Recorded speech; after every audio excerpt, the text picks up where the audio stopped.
ये है Detroit Michigan, एक ज़माने में अमरीकी मईशत का सबसे अहम शहर।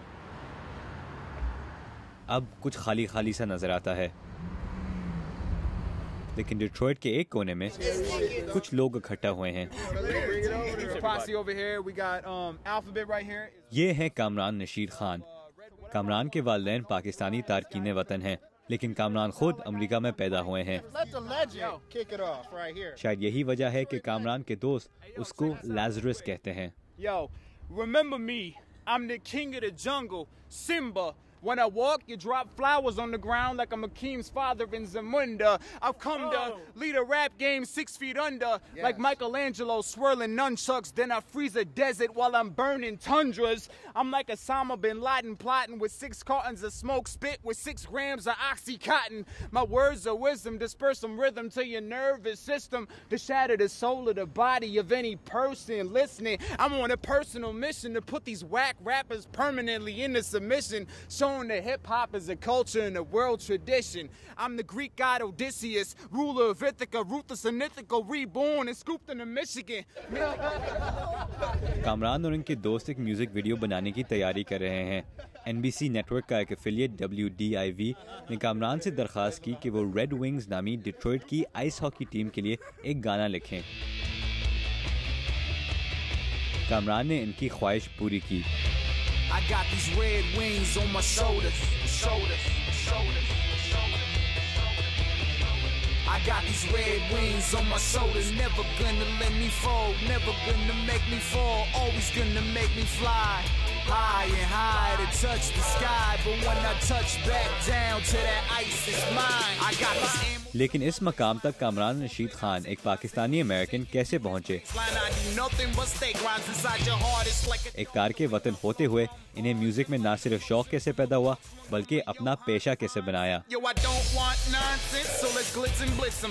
और अमेरिका में एक पाकिस्तानी रैप मूसीकार होते हुए कैसे आगे बढ़े? इन सवालों के जवाब ढूंढने के लिए हम डिट्रॉइट आए, इस पाकिस्तानी रैपर से मिलने।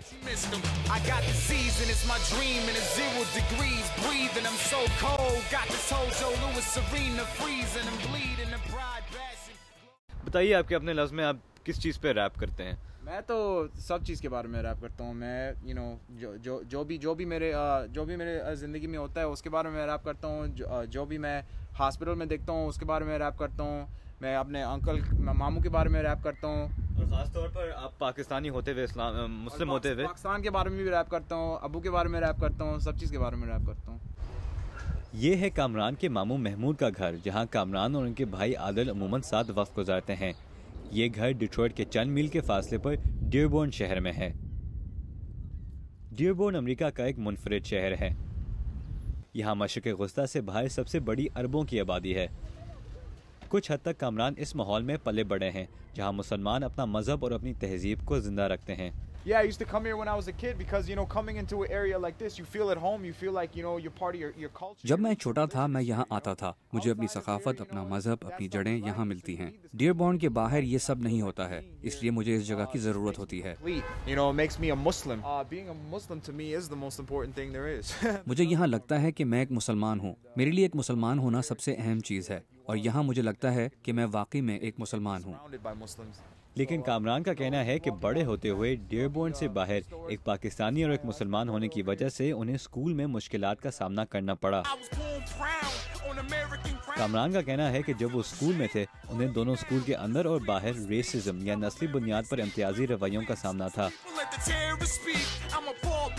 खास तौर पर 9/11 के बाद कामरान का कहना है कि अमेरिका में पैदा होने के बावजूद वो दीगर अमेरिकियों से एक दूरी महसूस करते थे। 9/11 के बाद लोग मुसलमानों को दहशतगर्द कहते हैं। वो समझते हैं कि हम गुंडे हैं, हम बदमाश हैं, हम उनके माशरे को ख़राब करना चाहते हैं। We were like the only family on the block that was, Pakistani, and at that time, like, मोहल्ले में हमारा वाहिद पाकिस्तानी खानदान था। मुझे याद है कि हमारे घर पर लोग नस्ली नफरत पर मबनी चीजें पेंट करते थे। Go back home, you sand nigger. Like when we were riding on our school bus, I remember a particular moment where I'm sitting there, and there was a kid that was in front of me, and he just looks back at me. He's like, "Why do you have sand on your face?" एक दफा जब मैं school bus पर बैठा हुआ था, एक बच्चे ने मुझसे पूछा, तुम्हारा रंग क्यों इतना गहरा है? मैंने इसकी बात को मजाक में लिया, लेकिन अंदर से मुझे बहुत दुख हुआ। Deep down, I was hurting. Kamran का कहना है कि उनकी कहानी अमेरिका भर दीगर मुसलमान और पाकिस्तानी बच्चों की कहानियों से मिलती जुलती है और डिट्रॉइट जैसे शहर में जहां गुर्बत और पसमानदगी हर जगह नजर आती है, ऐसी कहानियां और भी आम होती हैं। लेकिन डिट्रॉइट में ना सिर्फ मुसलमान बल्कि हर अक़लियत को किसी न किसी मुश्किलात का सामना होता है। शायद यही वजह है कि डिट्रॉइट में रैप और हिप हॉप हर कोने पर सुनने में आता है। हिप हॉप एक सकाफती मूवमेंट है जो 1970 की दहाई से अमेरिका में चलती हुई आ रही है। रैप म्यूजिक इस सकाफत का एक हिस्सा है। ये गानों की वो सिन्फ है जिसमें रवायती शायरी के बजाय म्यूजिक की बीट्स पर आम बातचीत के अंदाज में काफिया मिलाया जाता है। कनाइवा एक मशहूर रैप मूसीकार हैं जो D12 नामी एक ग्रुप के मेंबर हैं। मेरे लिए हिप हॉप आम जिंदगी है। सुबह उठकर दांत ब्रश करना, किसी खूबसूरत खातून से बात करना, पानी पीना, बाथरूम जाना, मेरे लिए हिप हॉप जिंदगी का हर शोबा है। Hip hop is life to me. हालांकि तमाम रंग और नस्ल के लोग रैप म्यूजिक गाते और सुनते हैं, इसकी मकबूलियत सयाफाम अफराद में सबसे ज़्यादा देखने में आती है। बल्कि सकाफती तौर पर रैप म्यूजिक एहतजाज करने का एक जरिया भी समझा जाता है। कई रैप मूसीकार उन मसाइल के बारे में गाते हैं जिन्हें सयाफाम कम्युनिटी को सामना करना पड़ता है। हालांकि कामरान रशीद खान सयाफाम नहीं है। उनकी म्यूजिक से पता चलता है कि वो भी रैप म्यूजिक के जरिए अपनी मायूसी और अपनी नाराजगी को अल्फाज दे सकते हैं।